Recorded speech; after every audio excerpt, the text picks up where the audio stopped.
En esta ocasión tenemos el gusto de tener en Libros Peruanos a la historiadora Lourdes Medina Montoya, que es miembro de la Comisión Permanente de Historia del Ejército del Perú y que ha publicado un libro interesante e importante, que es un libro sobre la evolución histórica de los uniformes del Ejército del Perú.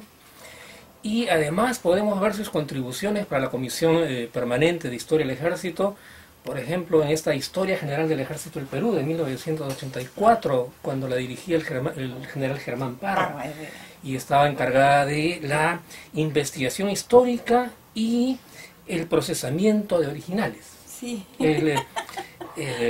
Muchas gracias por estar en Libros Peruanos. Si pudiera decirnos brevemente qué otras líneas de investigación o publicaciones tiene. Bueno, básicamente mi investigación es historia militar. He trabajado trabajo en la comisión desde el año 1983 como ya contratada y como practicante.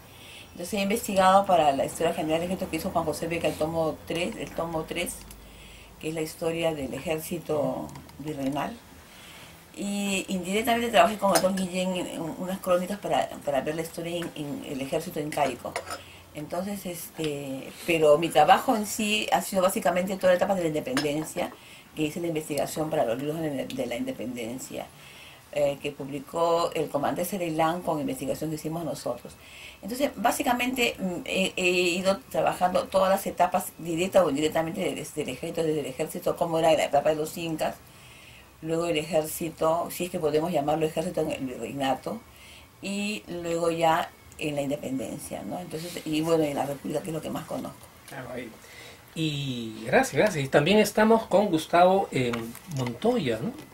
Que es prolífico escritor de artículos y que ha escrito también un importante libro hace ya cerca de 15 años, que es la Independencia del Perú y el fantasma de la revolución, y quien acaba de terminar el manuscrito de un importante libro acerca de la guerra de la independencia en la Sierra Central.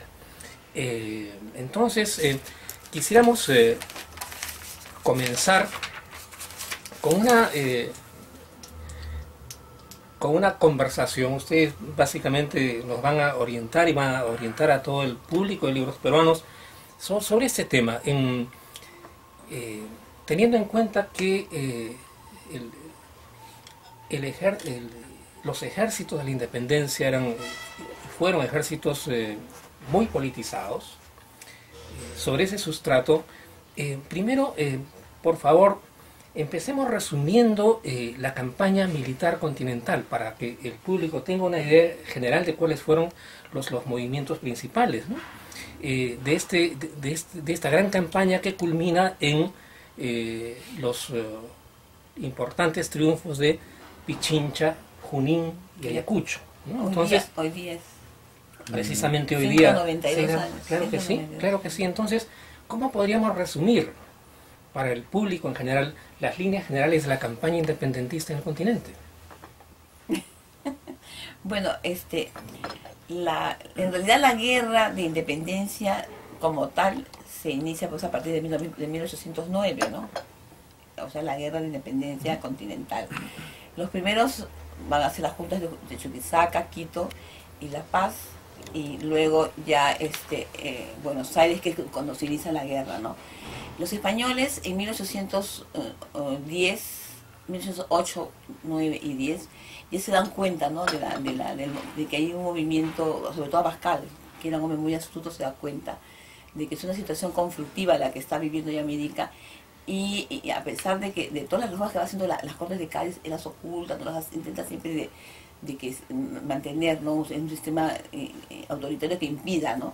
O sea, sin embargo, la guerra estalla pues en el Alto Perú, y muchos pensamos nosotros que la guerra de independencia empieza en 1821, no, la guerra empieza en 1809, y esto, ¿por qué? Porque es en 1809 cuando tanto el ejército virreinal, o sea, cuando los españoles sacan el Perú, como los revolucionarios americanos comienzan a organizar ejércitos.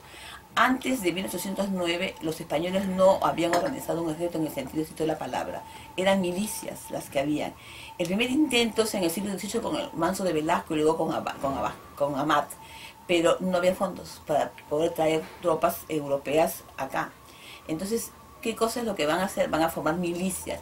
Y esas milicias eran los ciudadanos que se enrolaban por temporadas y que eran los que se encargaban de la defensa, básicamente contra dos cosas que los españoles siempre temieron: piratas y las insurrecciones indígenas. La insurrección tanto de Tupac Amaru como la de Juan Santos Atahualpa van a ser reprimidas, sofocadas con milicias, y en su mayoría milicias indígenas, porque tanto criollos como mestizos no se enrolaban en la vida militar, eran entonces las milicias indígenas.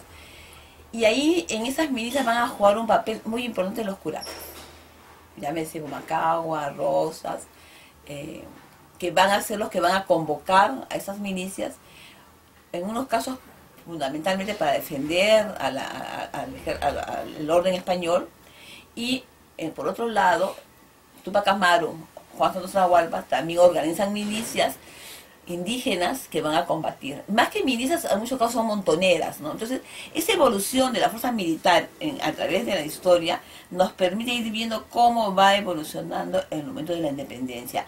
Entonces, en un momento son milicias, e incluso en 1811 Cela usa milicias, organiza milicias, no un ejército.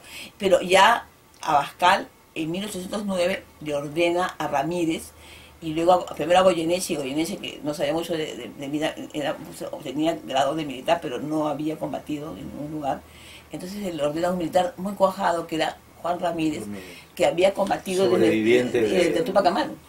Entonces, si estamos hablando de milicias y de fuerzas locales, estamos hablando de una importancia destacada de la política local. Era la población local, claro, que participaba en esto. Ahora, los criollos no participaban más que con el grado, pero normalmente quienes sí participaban eran los indígenas y los esclavos.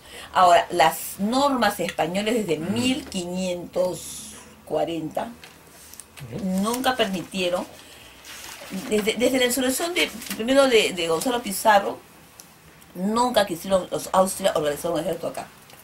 Y solamente permitieron organizar milicias, pero sí me cuando no ingresaran indígenas ni esclavos, porque podían sublevarse. Claro, pero lo que pasa es que los españoles no querían, los españoles no habían venido acá a pelear, pues habían venido a enriquecerse. Entonces nunca quisieron integrar estas milicias más que con el uniforme, el grado, y normalmente a sus indígenas encomendados los ponía a combatir. Y en algunos casos tú vas a encontrar, hay un libro que se llama de Coneste, que es la legislación militar, y ahí legislación general, y ahí vas a encontrar normas militares que por épocas que sí se pueden enrolar, que no se pueden enrolar. Entonces, los indígenas van a ser enrolados en situaciones específicas para combatir piratas. ¿Y cómo sucede en la Gran Colombia, cómo sucede en Argentina? ¿Cómo se constituyen los primeros ejércitos libertadores? Ya, hay que tener en cuenta que España tuvo dos modelos de desarrollo militar en América. Uno que era para la costa atlántica y uno que era para la costa pacífica. En la costa atlántica, ahí sí, a partir de los porque tampoco con los Austria no son milicias igual que las nuestras, pero con los Borbones, como ya empieza a haber un gran conflicto con Inglaterra, la posibilidad de una invasión inglesa o de una invasión holandesa, francesa y portuguesa, que es lo que más temían, entonces van a dar una organización en la que las milicias van a ser fundamentales, y para el lado atlántico sí van a haber fuerzas militares en el siglo XVIII. O sea, fuerzas españolas van a estar en La Habana, van a estar en toda la costa atlántica. ¿Por qué? Porque si es que Inglaterra o cualquier país iba a invadir, no lo iba a hacer por el Pacífico, lo iba a hacer por el Atlántico. La caída de La Habana tiene que ver mucho. La caída de La Habana es fundamental para ellos y es terrible. ¿Por qué? Porque la caída de La Habana era el punto intermedio, la bisagra, digamos, la bisagra, y por otro, ¿y sabes por qué también? Porque tenían un astillero donde fabricaban barcos ahí. Es, claro. Fabricaban los barcos ahí. Sí, Gustavo, por favor. Bueno, Lourdes ha dicho algo sumamente importante con respecto de reflexionar la independencia del Perú en términos continentales, ¿no es cierto? Es que el Perú es continental. Así es. Entonces, efectivamente, a partir del año 1809, ya Abascal empieza a organizar, digamos, toda una estructura militar defensiva, ¿no es cierto?, del Alto Perú, luego Quito, luego también Santiago. yo quisiera situar, digamos, este escenario, ¿no?, para incorporar la revolución de Huánuco de 1812 y el Cusco de 1814. O sea, estos dos focos, ¿no? Podemos conversar si son patriotas o no. Pero estos dos focos ya se producen, y la respuesta de Abascal va a ser una respuesta en función justamente del enfoque continental que tiene. Claro, ¿no es cierto? Porque para Abascal se da cuenta que esto ya ya se desencadenó. Pero Abascal en 1809 ya comienza a organizar un ejército. Se lo encarga a Ramírez. Sin embargo, las fuerzas patriotas que se van las fuerzas que se insurreccionan en el año Cela no forman un ejército, forman milicias. Claro. Pero lo interesante de Cela es que va a formar milicias mestizas, indígenas, y también con algunos criollos locales tagneños. Porque una cosa son los criollos provincianos y otra cosa son los criollos limeños. Así es. ¿No? Entonces, y esos criollos provincianos sí están por la separación. Están más comprometidos. Y porque están buscando también beneficios, están buscando que se les reconozca, ¿no? Y que las provincias también sean pues, reconocidas. Entonces, esas milicias provincianas, es interesante porque Pablo Macera, en el prólogo al tomo quinto de la historia del ejército, es una cosa bien interesante, que van a ser tres tipos de fuerzas en las que se van a organizar. Primero, milicias provincianas con indígenas, que son Cela está con los Ara, que son curacas, no lo olvides tú, son milicias que vienen de todas las poblaciones altas, altondinas de Tacna. Luego está la revolución de Huánuco, que son también todas milicias indígenas, montoneras, por eso es que las van a derrotar, porque ya Abascal tiene un ejército, y ellos son milicias, que no tienen un entrenamiento permanente y sobre todo no tienen armamento. En cambio, Abascal ya tiene un ejército que se agrupó en el 9, en el 11, y le ha servido para Ecuador, para Quito, y le está sirviendo para el Alto Perú también. Entonces ha ido poco a poco que desciende y organizó un ejército. Pero nuestras fuerzas, tanto de Tacna como de Huánuco, eran milicias. Y en Huánuco, más que milicias, eran montoneras indígenas, que no tienen armamento, tienen su experiencia militar porque han combatido seguramente pues, algunas insurrecciones internas, conflictos internos, pero eso es interesante. ¿Por qué? Porque va demostrando que ya hay una alianza entre los provincianos, los criollos provincianos, con los curacas de las regiones de Huánuco y las regiones de Tacna. Pero la revolución de 1814 es para mí importantísima y debió marcar el inicio de nuestro bicentenario. ¿Por qué? Porque los angulos organizan un ejército. Claro, ¿no? Claro, así es. No solo de Cusco son enviados, son organizados, como tú dices, así es. Tres divisiones, ¿no? Arequipa, al Alto Perú, Arequipa, una va a la región de Andahuaylas, en la región de Huamanga, la otra se va a Arequipa, y la otra se va una se va a una es Arequipa, son tres, una se va a la región central, a la región de Ayacucho y a Bancay, la otra se va a Arequipa y una se va a La Paz. Una pregunta, ¿cuáles serían entonces las particularidades o las características ya de esa campaña en relación con estos elementos, ¿no? Con el empleo de tácticas y estrategias, con la valoración de la importancia militar de las ciudades, con el uso de tecnología bélica y la capacidad de fabricación de armas y municiones, sí. Y también otra cosa, el uso de las jerarquías. Los militares consideraban siempre como punto de partida de sustitución militar en el Perú la Legión Peruana de la Guardia. Nosotros descubrimos que desde el año 20 ya se forma una unidad, que es una unidad muy antigua, que es los auxiliares de Ica, y que en la documentación hemos encontrado incluso el nombramiento de su comandante, como comandante de ese batallón, que es el primero que crea San Martín. ¿Y por qué lo crea? O sea, me voy yo, lo crea, pero hay un detalle que lo va a vincular. La bandera se crea el 20 de octubre de 1820 y la crean para que esa unidad tenga una bandera bajo la cual combatir. porque en una guerra tienes que tener Claro. una bandera, toda para parafernalia, Claro, ¿no? sí. Y entonces eso es importante. Y si nos remontamos a la revolución de 1814, los Angulo, que habían sido milicianos, y el brigadier Pumacahua, que había combatido incluso hasta con Cela, Claro, con la fue- Cela, ¿no? Había combatido. levantó nuevamente a Y sus tenía experiencia militar. aliados. Tenía una gran experiencia militar. Entonces ellos, y además ya ese era un ejército, porque desde el 9 se está formando. Entonces este ejército español que está formado desde el 9, va a enfrentar en el año 14 a otro ejército.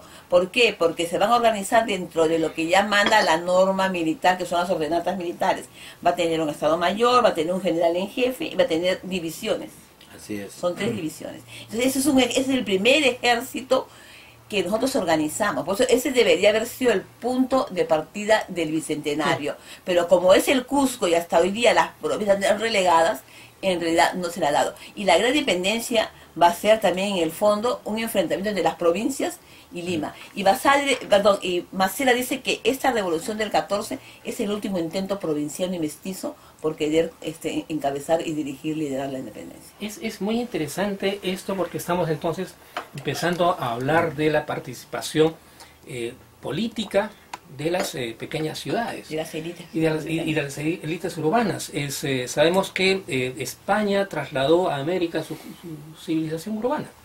Así es. Y estas pequeñas ciudades que desde lejos y desde el tiempo nos parecen pequeñas o a veces adormiladas, son activísimos centros políticos siempre. Entonces ahí justo entra, disculpa Gustavo que te haya, justo entra entran tus estudios, o sea, cómo se engarza cómo se produce esta guerra de la independencia en las sierras de la Sierra Central entre el ejército de los Andes y los milicianos locales, los alcaldes locales de la Sierra Central. Es sumamente cada vez más ilustrativo el hecho que, como Lourdes lo acaba de decir, yo incluso retrocedería al año 1780-83. Definitivamente la experiencia de esos años quedó en la memoria, ¿no es cierto? Sobre todo en el sur andino. Entonces, es una sociedad ya militarizada a través de la memoria, ¿no es cierto? Pero que luego se activa justamente a partir del año 14 y 15. Y no termina pues con la derrota de Humachiri. No, pues ya no. Las prolongaciones, digamos, de, no solo acá, estos sino grupos. en todo Así el es. Entonces, esto es sumamente interesante porque ¿qué ocurre digamos, ya en la Sierra Central?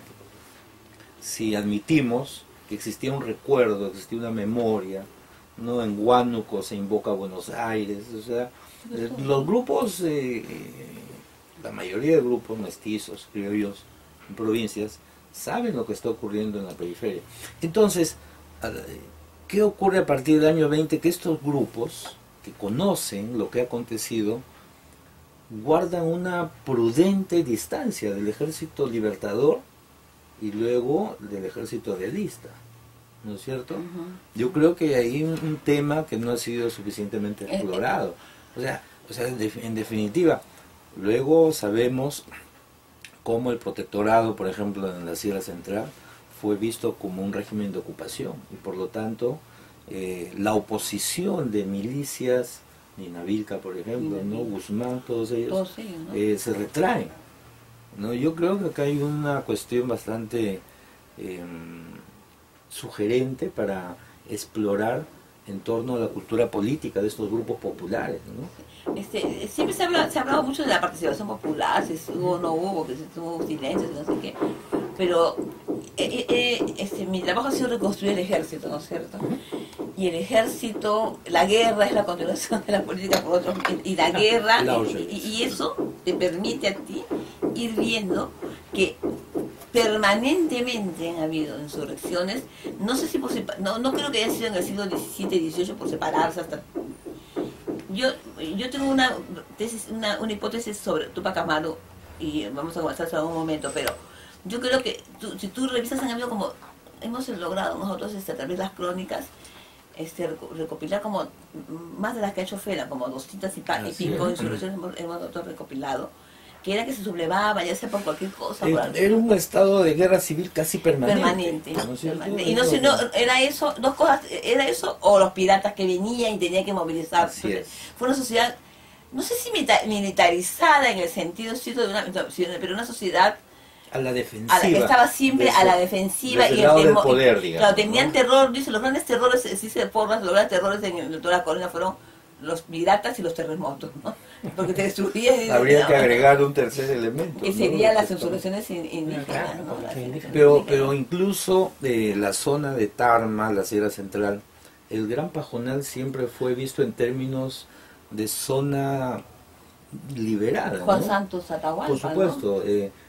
Este libro que, bueno, yo siempre lo menciono últimamente, Karen Spalding, el diario de Franco de Melo, demuestra cómo milicias mestizas, ¿no es cierto?, se levantan para oponerse a los rebeldes de Huarochirí, ¿no es cierto? En 750. Así es. Entonces, mira, hay un escenario bastante de una cultura belicosa, ¿no es cierto? Es sobre ese escenario que se van a producir luego los acontecimientos ya con la llegada de San Martín, lo que hace más complejo, digamos, el panorama de la cultura política de estos sectores populares, ¿no es cierto?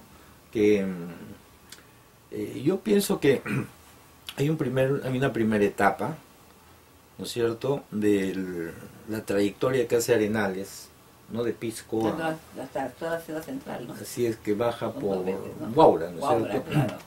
Yo creo que esa primera etapa, digamos, de la campaña libertadora ya a partir del año 20 genera un entusiasmo generalizado, que luego se retrae cuando el protectorado, digamos, define su agenda política, ¿no? Y esto es lo interesante, ¿no?, que estos grupos en la Sierra Central leen al régimen del protectorado desde sus intereses, lo cual nos presenta un escenario diferente de lo que se ha venido señalando sobre la participación plebeya en la Sierra Central, en esa primera etapa. Sí, pues. Claro, y es escribir la historia desde otra perspectiva, ¿no? Volver a reformular las preguntas claro sobre la base de nuevos hallazgos. Pero es que estos grupos, estos guerrilleros, digamos, negocian de manera diferente con cada régimen, con el protectorado, con la junta gubernativa, con Ribagüero hay un alza, y yo pienso que en definitiva quisiera escuchar la opinión de Lourdes, ¿no es cierto? Ribagüero despertó indudables expectativas, es lo que yo he hallado en la Sierra Central. Y no podía ser tolerado Ribagüero ni por San Martín ni por Bolívar. No, además Ribagüero está desde 1809. Es el conspirador. Hay un periódico que sacaba Amado con López Aldana, que se llama El Guerrero Secreto. Amado hacía un periódico, y dando cuenta de que ya había que hacer la junta, curar la Constitución de Cádiz. Entonces, este movimiento, por las cuestiones que yo analizo de la guerra, este movimiento está desde mediados del siglo XVIII. Y yo quiero que tiene que ver muchísimo con la cuestión del pensamiento liberal, y también mucho que ver con lo masónico, que son los que van a traer estas ideas acá, ¿no? Entonces, estos movimientos están organizándose permanentemente, y Juan Santos Atahualpa también organiza una milicia indígena con un pequeño ejército chiquito que tenía, que aparecía, desaparecía, pero y van a mandar 5 expediciones, creo, ¿no? Y no las pueden derrotar nunca. No lo pueden derrotar nunca. Nunca lo derrotaron. Igual va a pasar con Tupac Amaru. Tupac Amaru forma 2 núcleos, un ejército con criollos de Cusco, ¿no? Y el grueso de eso es una milicia indígena. Y tú lees la documentación, y eso fue una guerra encarnizada, una guerra a muerte, una guerra terrible, que remeció a los españoles, los remeció, y es ahí que por primera vez los españoles mandan tropas ya españolas acá, que son el Extremadura y el Soria. Antes nunca habían mandado una sola tropa militar. Todo era pues, como sea, ustedes, los virreyes se quejan de sus crónicas, de sus memorias, siempre están quejando que no tienen apoyo, que no sé qué, como sea, tienen ellos que hacer. Pero el Manso de Velasco y luego Amat ya ellos organizan, porque en la segunda mitad del siglo con Carlos III ya hay otro cambio total en cuanto a la predicción de lo que es América. Pero en cuanto volviendo al siglo XIX y a estas primeras insurrecciones que hay, tanto la de Tacna, Huánuco y luego la del Cusco, son milicias también que son combatidas por un ejército. Pero ya como te dije, los Angulo organizan un ejército. Y ese ejército se enfrenta, y no te olvides tú que esa rebelión dura un año. Sí, pues. Un año. Porque lo de Huánuco es rápido, ¿no? Lo de Tacna también es rápido. Pero eso dura un año. Y entonces quiere decir que ya no es de la noche a la mañana. Eso es una cosa que viene desde antes y que está en directa, porque todos hablan de Castel y todos hablan del Alto Perú, de Buenos Aires, ¿no? Entonces esto es un movimiento de carácter continental y no lo hemos sabido entenderlo. Lo hemos visto como cosas aisladas de una perspectiva pues siempre marcada por la historia oficial española, levantando lo español, pero no, esto es una cosa que para mí viene de mucho antes y bien coordinado. Porque yo no creo que Túpac Amaru yo me voy a sublevar y voy a matar al corregidor. Él cuando ejecuta al corregidor, ya sabe que no hay marcha atrás. Porque si él pierde, como Copérnico, le iba a pasar eso. Entonces yo no creo que yo me voy a alzar solamente porque quiero reformas. Él quería algo. Eso tampoco ha sido debidamente investigado. Y eso cómo lo entiendes cuando tú lees todos los partes de la guerra. Porque todo, gracias a Dios, está bien documentado, lo de Túpac Amaru. Entonces él va construyendo diferentes ejércitos, milicias, pero no puede constituir un ejército porque todavía pues, estamos recién en el siglo XVIII, pero los españoles lo combaten también con milicias. Pero con milicias indígenas, que le van a reclutar Rosas, Zaguaraura y Pumacahua. Entonces es una guerra entre indígenas. Y entonces es a partir de esta segunda mitad del siglo XVIII que ya la sociedad peruana se militariza. Y yo creo que ahí hay un punto de quiebre bien importante que no sé, yo presiento que hay algo ahí, pero espero seguir investigando para poder encontrar. Ahora estoy más abocada a estos ejércitos del siglo XIX, porque me parece que es importante entender, porque a través de esos ejércitos tú entiendes que sí había acá un movimiento secreto, clandestino, y que en las provincias tenía mucho arraigo. Entonces la independencia no ha sido traída por San Martín. San Martín paralizó la guerra, ¿sí o no? Toda la etapa del protectorado. Sí, toda la etapa del protectorado. Yo siempre me he preguntado ¿por qué la paralizó? Yo siempre he preguntado cómo leyeron estos oficiales que acompañaron a San Martín la evolución que va tomando el protectorado, que es ya francamente un régimen pro-monárquico, ¿no es cierto? Claro. Hubo un desencanto generalizado. Y Álvarez de Arenales es uno de los La salida de Arenales se va. Así es, ¿Y por qué se va? Porque le dice porque está equivocándose, ¿no? Y además cuando el virrey sale de Lima, sale con 2000 hombres, creo que están todos enfermos, le habían dado peste. Sí, las pestes fueron devastadoras, en ambos bandos, ¿no? Pero cuando sale de Lima, el virrey sale pues arruinado, ¿no? Y entonces, cuando está con la portada de guía, le dice, los generales echan a San Martín a la quema y lo acabamos. Pero San Martín no lo acaba, ¿por qué? Porque San Martín pensaba negociar con la Serna una monarquía, de repente, y se lo ofrece, en Punchaco se lo ofrece, hacerlo rey a él y lo tomó la secta, pero San Martín no pierde la esperanza de algún momento convencerlo y crear un sistema monárquico, y esa pugna política de querer imponer un sistema monárquico es lo que va a retrasar la guerra un año y lo va a hacer que el virrey se vaya a la ciudad central y luego al Cusco y se vuelva a recomponer. Si en ese momento, en el año cuando sale de Lima, lo atacan y lo destruyen, se acababa la guerra. Sí, ese es un punto de quiebre definitivo, me parece. Cuando la Serna sale de Lima, la Sierra Central está... Hay un alza. Está levantada. Está levantada, o sea, justamente toda esta cultura continental, ya desde era una propaganda, patriota. Había una propaganda permanente a través de la prensa clandestina. Acá habría que entonces reformular las razones que tuvo San Martín para oponerse de manera... Era por el sistema monárquico. Él quería establecer una monarquía. Una pregunta. La ¿y cómo- discusión es muy fuerte con Álvarez Y Arenal. dice, yo leí un libro de varios libros de masonería, y la masonería está dividida.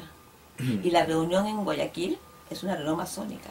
¿Y por qué se va San Martín? Porque dentro del movimiento, dentro del movimiento masónico, el grupo monárquico está en minoría y gana la ¿Y mayoría. cómo cae esta posición pro-monárquica entre una tropa de argentinos y chilenos que eran republicanos? Que tenía un descontento total y la diserción era brutal. Sí, la deserción fue un aumento.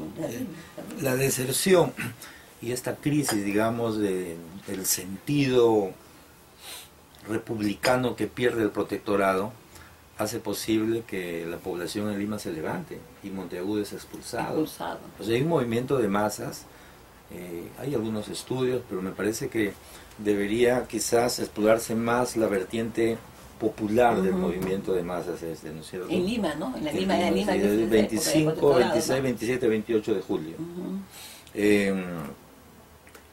Cuando la Serna sale de Lima, sus proclamas y el sentido de su permanencia en el Valle del Mantaro es para poner orden. La Serna va a poner orden. A convencer, ¿no? O sea, es curioso, ¿no? Bueno, no es tan curioso, pero desde perspectivas ideológicas diferentes, San Martín y la Serna buscan lo mismo en el Valle del Mantaro, en esta primera etapa, hasta el año 22. A partir de agosto de 1821, el ejército realista no abandona el Valle del Mantaro. ¿Por qué no lo abandona? Evidentemente porque el diagnóstico que realizaron de esta región era lo suficientemente claro como para abandonarlo. Y me parece que es sobre estas consideraciones que se mantiene, digamos, inmovilizados a los grupos que tú has señalado, que ya tienen, digamos, una perspectiva, pero estos grupos también actúan sobre la base de dos derrotas, la del Cusco y la de Huánuco. Y que había sido brutalmente reprimida. Lo cual abre campo para una riquísima historia política local en ese corto periodo, ¿no? Nosotros hemos estudiado la independencia desde Lima, el 28 de julio, pero eso no es la independencia. La independencia está en las provincias. Y hay hay bastante documentación de Trujillo, de Chiclayo, de Piura. Ellos proclaman su independencia. Piura proclamó en diciembre. El 4 de diciembre proclamó su independencia. Todavía una demanda social muy fuerte. Bien fuerte por la independencia. Y ahí en el norte, aquí está Torre Tagle. El que estamos viendo es el movimiento. Y es más, él jura la independencia, ¿no? Y proclama en Trujillo, se le va a unir Piura, se le une Tumbes, se le une todo el mundo, toda la región norte. Por eso con San Martín, la última ciudad en independizarse es Lima. Por eso que dice por la voluntad general porque todo el mundo se ha independizado. Entonces, quiere decir que no es porque llegó San Martín. Claro. Además, otra cosa, todo el proyecto de desembarco lo hace Ribagüero. Ribagüero le hizo no desembarcar y le detalla cómo está organizado, está la documentación, cómo está organizado militarmente todo el sur. Entonces le dice la región más adecuada, que está más débil, es la región de Pisco. Y por eso que desembarcan en Pisco. Además hay mayor cantidad de alimentos y mucho más facilidad para poder desembarcar. Y por eso es que el Ribagüero es el que hace el proyecto de desembarco, no es San Martín. Nadie como Ribagüero tenía acceso a información de primera mano. Era criollo. Por sus vínculos con la nobleza, ¿no es cierto? En este escenario yo creo que la figura de Ribagüero y aún de Torre Tagle definitivamente va a ser reconsiderada. Sí, porque Torre Tagle es el hombre que mueve todo el norte. Y Torre Tagle está expectante y se ven... yo creo que hay que entender también que en el momento criollo limeño está dividido en dos grupos. Un grupo que querían una monarquía, pero una monarquía con un rey, uno de ellos, o querían, no sé, yo creo que en Ribagüero se movían unas ambigüedades, ¿no? Pero al final ellos negocian con los españoles para sacar a Bolívar. El caso de Ribagüero es paradigmático, porque él tuvo vínculos fluidos con la élite y también con los sectores populares. Porque mueve es el que organiza las Entonces energías. ahí tienes tú un esquema y un personaje que podía, y de hecho lo logró, para la caída del protectorado, galvanizar las diferencias ideológicas entre los extremos sociales. Ahora, un personaje con esas características, con esa capacidad de convocatoria que tenía, pues era intolerable para San Martín y para Bolívar. Sobre todo Entonces, para Bolívar, ¿no? Así es, nuevamente volvemos a la cuestión de razonar, reflexionar la independencia desde una perspectiva continental, porque tanto San Martín como Bolívar, por supuesto, vienen al Perú con agendas, ¿no? Con agendas. Tú has hecho alusión al encuentro de Guayaquil, no conozco mucho el tema, pero en definitiva, lo que San Martín y Bolívar hacen no está desvinculado de los compromisos Que con tenía, Santiago que tenía adquiridos. y el enorme proyecto que traía Bolívar ya luego de Pichincha. No, pero es que cuando San Martín viene, trae instrucciones que le da el Congreso de Chile. Por supuesto, Y le dice que no reclute indígenas. hay instrucciones. Que no reclute indígenas, le dice. Porque en el fondo, y acá es una cosa bien interesante. A mí me apasiona esto, porque si tú, ¿con quién empieza? Con Vizcardo. Sí. Hay que leer a Vizcardo. ¿Vizcardo qué dice? Vizcardo dice de que hay una ingratitud, una serie de cosas más, pero dice que al final de cuentas son los criollos los que deben gobernar porque son los descendientes de los conquistadores, pero dice, pero más dueños que ellos son los indígenas. Así es. Hay que educarlos. Pero dice, pero cuando los indígenas se eduquen y estén en capacidad de gobernar, va a ser un problema. Y eso lo repite en el discurso de Angostura, ahí lo Bolívar. repite, de Jamaica, en Jamaica, ¿no? Jamaica. Ahí lo repite, y entonces por eso es que la orden que trae San Martín es de no reclutar indígenas. Y se van a presentar, se presentan ahí en el campamento de Guaura, se presentan como 3.000, 4.000 indígenas, y se presentan muchos negros, esclavos. Y San Martín incluye a los esclavos, pero no incluye a los indígenas. ¿Te das cuenta? Claro que sí. Entonces, o sea, hay que entender esto desde el siglo XVIII. Ese movimiento continental que tiene sus particularidades Y que regionales, el por punto supuesto. de partida es Vizcardo. Ahí es el punto de partida. Bueno, Vizcardo Y era no, conocido y por Vizcardo- todos los libertadores. Entonces, y además por toda la Miranda, élite criolla. y Miranda es el que Sí. publica su trabajo, Así sus es. obras. Ahora, Vizcardo no tiene solamente la carta, tiene como 10 libros, que es supuesto. importante. Y Vizcardo quería un modelo pues, de capitalista para acá, ¿no? para América. Vizcardo elaboró una serie de documentos de carácter militar, Militar. ¿no? De carácter estratégico. Claro, él estaba pensando en Inglaterra, ¿no es cierto? Luego en Estados Unidos. En Estados Unidos. Pero todos esos papeles ya eran públicos. No vamos a decir un público masivo, pero Una élite, las la élites gente criollas, digamos, criolla. separatistas, patriotas. Pero la expedición libertadora a Perú fue, por lo menos es lo que se sabe, se empezó a concebirla por lo menos desde 1817.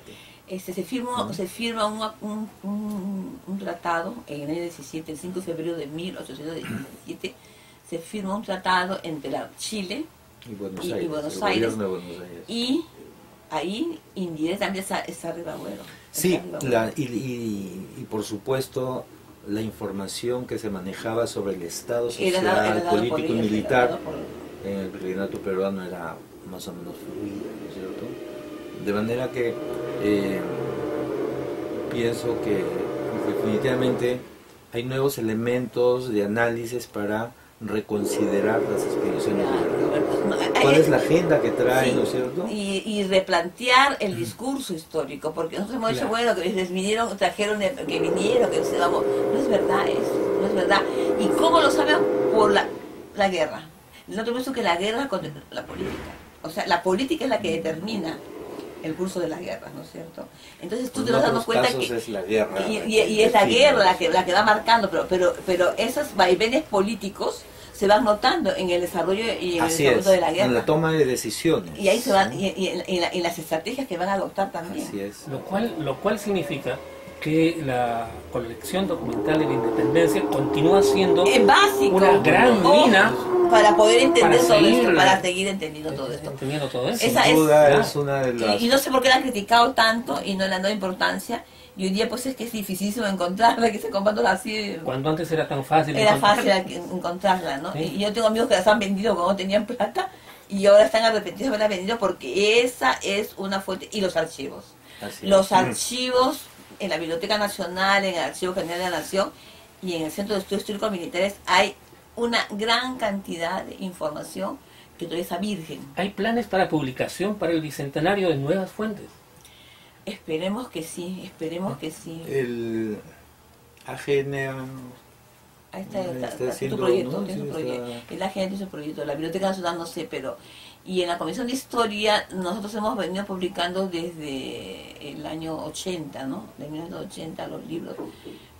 Y de una manera u otra, a pesar de todas las críticas que le puedas hacer tú a esas lecturas tienen información de Claro. archivo muy importante y es el estudio de la guerra. Y ese estudio de la guerra te permite analizar la política que va desarrollando y que va guiando ese desarrollo de la guerra, ¿no? Desde Tupac Amaru, Juan Santos, que no tienen importancia, pero que tienen una importancia básica, porque no habrá tenido de repente la idea de independizarse, pero sí tenía la idea, ya era una cosa que está protestando y sublevándose contra un orden establecido y que va a generar una guerra de años. Y a Juan Santos nunca lo derrotaron. Y produce experiencias y memorias. Y memorias, que luego van a ser aprovechadas Claro. por los que van a venir Y, después. y hábitos, ¿no? De reacción, etc. Y no, y te permite ver cómo la guerra evoluciona conforme el movimiento va cojando políticamente. Y cómo lo que había sido milicias, montoneras, termina ya definiendo con ejércitos. Con ejércitos. En el escenario de Los Ángeles. O sea, en el Perú, el ejército realista recién se organiza en 1809. Así es. Usualmente se ha lamentado la inexistencia de un ejército patriota, pues no tenía por qué existir en los términos como se ha planteado su existencia, ¿no es cierto? Pero Lo que existía era ya una grupos sociales, ¿no es cierto?, con un aprendizaje ideológico, Ujú. pero que no podían estructurarse siguiendo lógicas del siglo XX, pues, ¿no? Es una Pero no, sociedad claro, bastante no puedes pensar, fragmentada. claro, ¿no es no cierto? podemos analizar eso con los conceptos del siglo XX. Vamos a pensar un ejército como lo que tenemos hoy en día en el siglo XX, porque ni en España lo tenían así. En España también era un cúmulo de ejércitos que recién los va a unir este hombre. En España en el siglo XVI tiene 5 ejércitos. 5 ejércitos. Y cuando tú lees las ordenanzas militares, dice mis ejércitos de Flandes, de no sé cuánto, y el que le va a dar Esos una tercios. unidad, de los tercios, el que le da unidad y crea los regimientos ya modernos es con los Borbones, pero es Carlos Carlos III es el que le da, lo convierte en un ejército profesional. Bueno, pues entonces esta creo que ha sido una muy, muy rica y fructífera conversación en ocasión del 6 de agosto De la batalla de Junín. de la batalla de Junín. Y la batalla de Junín, el sentido común de la época indicaba que el triunfador iba a ser el canterano. Ujú. ¿No? Todas las fuentes que se conocen, en ese sentido, el triunfo del ejército patriota es en verdad memorable. Y es importantísimo, Es importante. porque marca el inicio del fin de los españoles. Nos debilita terriblemente. Sí, sí. Y es y no es una batalla, es un combate en realidad. Aunque en una batalla vas a encontrar varios combates, ¿no? Porque no es una batalla, pues a veces dura varios días, ¿no? Esa batalla, más que una batalla, es un combate, porque estamos perdiendo, porque están en retirada Así es. y se revierte, ¿no? Y es una batalla que no se dispara un solo tiro, es a sable. Pasable, A sí sable. es. Hay una pregunta. Una épica. Una Hay la correspondencia de Bolívar, perdón, de Sucre, por supuesto, siguiendo indicaciones de Bolívar, antes, desde enero del año 24, a todos los comandantes guerrilleros en las sierras centrales, muy intensa, invocándoles su colaboración Ujú. y su apoyo, Ujú. ¿no es cierto? antes de la batalla de Junín. Sin ese apoyo y sin esa colaboración, el resultado definitivamente podía haber sido diferente. Ya, y la documentación ha silenciado la participación de las guerrillas. Y las guerrillas están siempre presentes porque en la organización militar del siglo XVII, perdón, del siglo XVIII, las guerrillas en España van a ser fundamentales en la guerra, en su guerra civil, en su guerra que tienen ellos contra los franceses y luego, ¿no?, para restaurar también la cuestión de Cádiz, ¿no? Pero esas guerrillas acá van a ser fundamentales, pero la historia oficial las ha silenciado, porque siempre las guerrillas marchaban en avanzadas, las guerrillas eran las que te iban abriendo el camino, te iban diciendo por dónde tenías que ir. O sea, eran los que abrían, los que iniciaban el combate, las guerrillas, y siempre marchaban, incluso hasta el siglo XIX, pero ya en la independencia, en la guerra con Chile, sí. Las guerrillas son vitales. Sí. Las guerras han sido vitales, y las guerras que hemos tenido acá en el siglo XX, la guerra en la guerra esa con el Sendero Luminoso y la MRTA, eran también guerrillas. Una pregunta que me parece que no es tan secundaria es esta. ¿Podríamos tener ahora una idea del aspecto físico de la indumentaria de los combatientes del 6 de agosto? ¿Hay referencias sobre ello? Sí, hay descripciones, en las descripciones están Miller, sus memorias, también Torrente, en las filiaciones se ve el tamaño, ¿no? Y las compras. Yo he hecho un libro sobre la logística en el ejército, desde la independencia, y la compra de uniformes, y en el álbum creo que hay, ¿no? En el álbum están los uniformes de los españoles, de los españoles, en las batallas que están utilizadas en la batalla de Junín y Ayacucho, ¿no? Ahora, las montoneras sí no tienen uniforme. Las guerrillas no tenían uniforme. Sí, pues, recuerdo unas filiaciones de un grupo de soldados incorporados ya al ejército patriota de Huamachuco. Describen ahí, bueno, la estatura 1,60 m, un poquito más tal vez, mestizos, ojos pardos, barbilampiños. Pues son peruanos que hoy día uno puede ver, ¿no? Como yo. Como cualquiera de nosotros, ¿no? Como cualquiera de nosotros. O sea, y lo que dijo Lourdes me parece importantísimo. En definitiva, existió una contribución importante y significativa de estas columnas de milicianos que en anteriores coyunturas, al año 20, fueron movilizados en otro sentido, pero que a partir del año 20 ya asumen una posición, que es las montoneras y guerrillas, que han sido incorporadas en las narrativas todavía tradicionales como elementos auxiliares, lo cual no es correcto, ¿no? Eran parte de la estrategia. Era parte del Y los conjunto. españoles también tenían guerrillas. Porque en Rodil tenía guerrillas, en el Real Felipe tenía un guerrillero. En la zona de Canta. No, y que para que le estuvieran avisando lo que estaba pasando. Sí, tenían guerrillas, sí. Los españoles utilizaban guerrillas. Y las usan desde la guerra, esa guerra contra las invasiones esas de los visigodos, todo eso, han guerrillas permanentemente. O sea que no es invención tampoco, un poco peruana, ¿no? Claro, pero claro, el ejército revolucionario en Buenos Aires, la zona rural, sus orígenes son columnas de guerrilleros. Toda la campaña de los patriotas en el Alto Perú fueron guerrilleros, ¿no es cierto? Montoneros. Álvarez de Arenales venía con una experiencia bastante... No, y él organiza guerrillas en la Sierra Central. Entonces, en su primera expedición que hace en la Sierra Central, hace una campaña para que se unan y utilizan las guerrillas, claro, y los también le digan que tienen el conocimiento de la geografía local, ¿no? No, y los reglamentos militares españoles hablan de las guerrillas. Ya. Hay un reglamento de guerrillas, que circuló desde 1820, que es el español, pero lo adaptan acá para el Perú, lo adapta Abascal y luego los patriotas lo adaptan para nuestra realidad. Además, es la misma doctrina. Y una cosa, los grandes generales, todos habían sido españoles, Bolívar,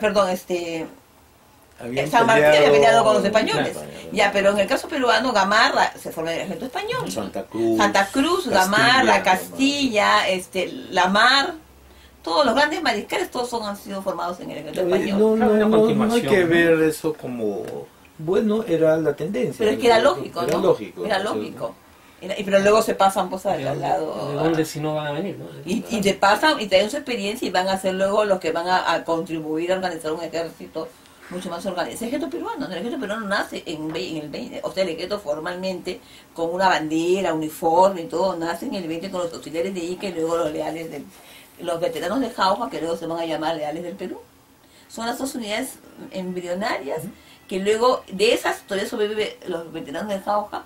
Eso hoy día el batallón de Ayacucho, pero los en el ejército no lo aceptan, dicen que es la legión peruana la más antigua, no, más antiguo es Ayacucho, y el Ayacucho debe ser el número 1.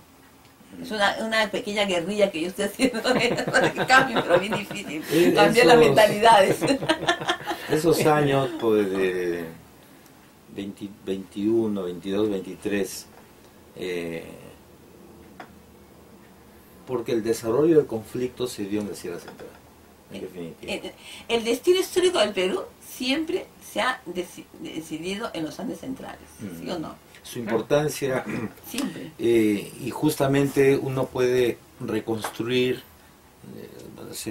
hilar fino de una casuística de tantos eventos que ocurren, ¿no? Son 3 años, 3 años que ocurren miles de cosas. Y para explicarlos, obviamente, la noción de patriota y realista es insuficiente. Es insuficiente. Hay muchos más intereses en juego por parte de todos los actores, ¿no? El papel del clero, por ejemplo, ¿no? De las mujeres, de las mujeres, que ha sido silenciado completamente. Tan importante. Las guerrillas eran mujeres. Las guerrillas eran una suerte de comunidad de lucha donde había hasta familias, ¿no? Eran tropas ambulantes, ¿no? Con sus esposas, con sus hijos. Un estilo de vida como una comunidad de lucha. Bolívar las odiaba.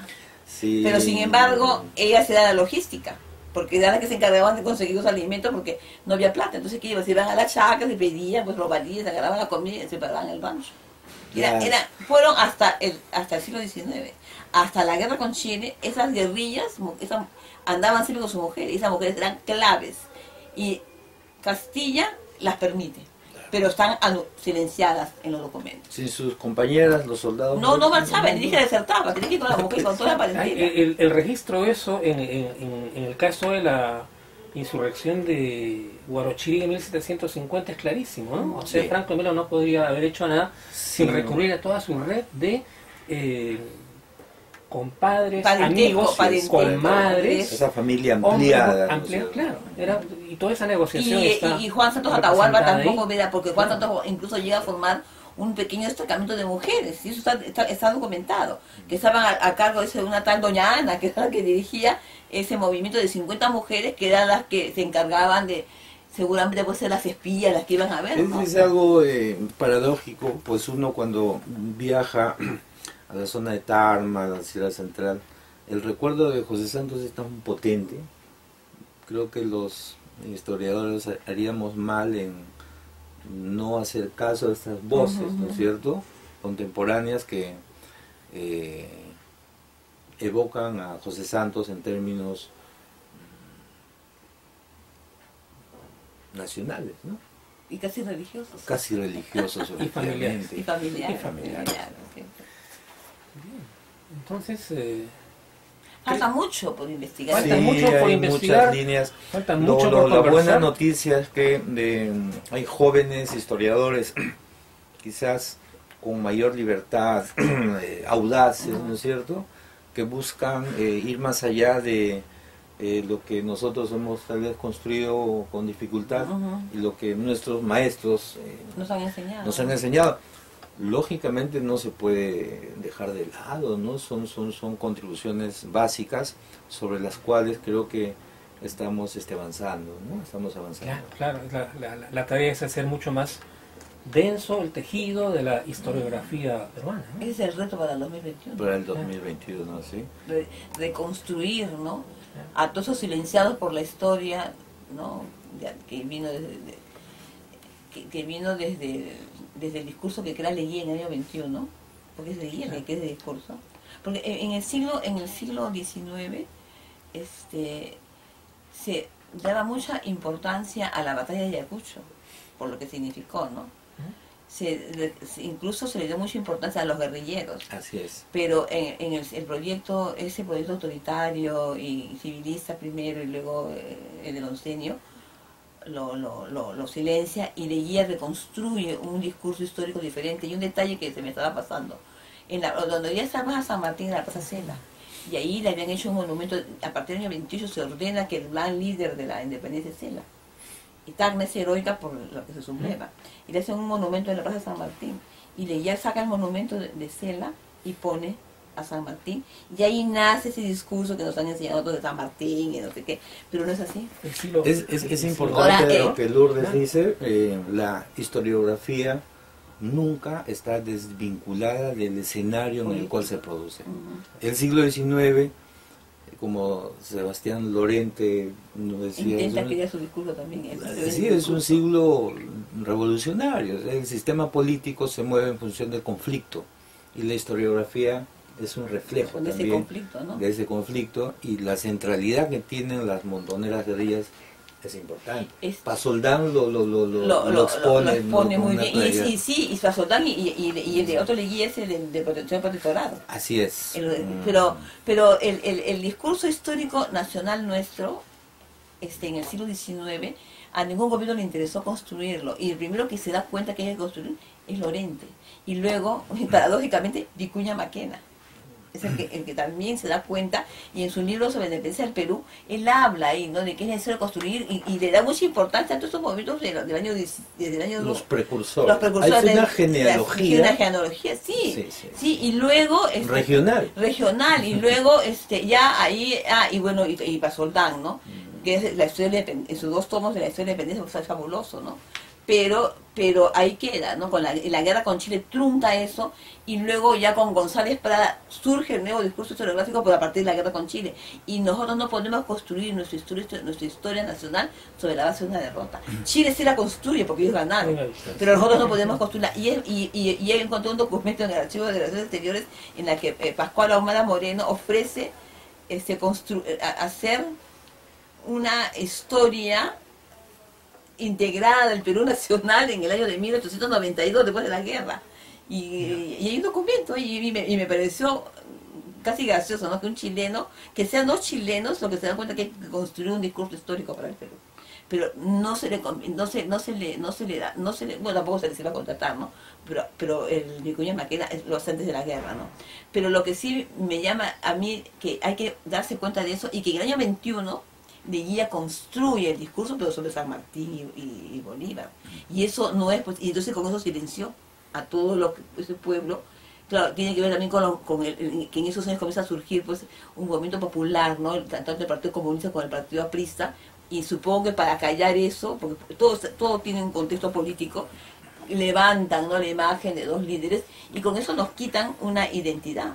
Entonces ahora yo pienso que el proyecto del año 2021 es reconstruir el discurso histórico sobre la base de la participación de todos esos sectores que han sido silenciados por esta historia del siglo XX, ¿no? Bueno, los discursos construidos a partir de 1921 tuvieron una larguísima duración. Y es lo que nos han enseñado en el colegio a nosotros. Tal vez fue en parte interrumpido brevemente, pero sus efectos se sintieron efectivamente con Velasco. La documentación documental. Sin lugar a dudas fue el intento más ambicioso por establecer un nuevo horizonte historiográfico, nuevamente con la publicación de la colección documental. Muy criticada, pero hoy día hay que sigue siendo una mina importante, ¿no? Sobre todo para conocer lo que se ha venido conversando, la participación de las regiones, las provincias, ¿no? Y eso ahí hay que agradecer mucho la participación de San Marcos, porque casi todos los profesores que trabajaron en la elaboración y la investigación de esa colección han sido profesores, y ahí tendría que recordar a mi maestra, la doctora Eduardo Vázquez. Ese tomo 5 que lo organizó ella es extraordinario. ¿No? Lo de Huánuco es una cosa extraordinaria. Por supuesto, que es fabuloso, ¿no? Sin descuidar. Está Posmuso, están todos los sanmarquinos, y Loman, que también ha hecho una parte muy importante de la cuestión de la construcción de la documentación española. Muy buen trabajo, extraordinario trabajo. El trabajo de Loman, en verdad, lo que indica el carácter inclusivo de la comisión, donde incorporar también diferentes papeles de revistas, españoles, ¿no? Sin descuidar, por supuesto, los archivos regionales que son riquísimos, ¿no? Y aguardan Lo de Huánuco, ¿no? Lo de Huánuco, lo del Cusco. Purímac, Junín, ¿no? Hay mucha documentación que va a ser usada en definitiva. Ya está siendo utilizada. Estamos redescubriendo la colección documental. Sí, casi claro que 50 sí. años después, ¿no? Con ojos nuevos se encuentran muchísimas cosas. Claro, Claro, sí. Y por eso digo, hay que agradecer a esos profesores sanmarquinos que fueron los que contribuyeron a elaborar eso y que se les criticó mucho, ¿no? Porque trabaja con una dictadura y no sé qué más, pero hay que entender, ¿no? Que tampoco dejar de conocer el gobierno de Velasco, que tuvo esa visión, ¿no? De crear esa documentación. Bien, entonces, muchas gracias a ambos por A su ustedes, presencia a y por Virginia, su que gran nos colaboración. acoge en Libros Peruanos, un lugar tan importante. Y fabuloso. Extraordinario. Extraordinario. Es un gusto estar en este lugar, Virginia. Gracias.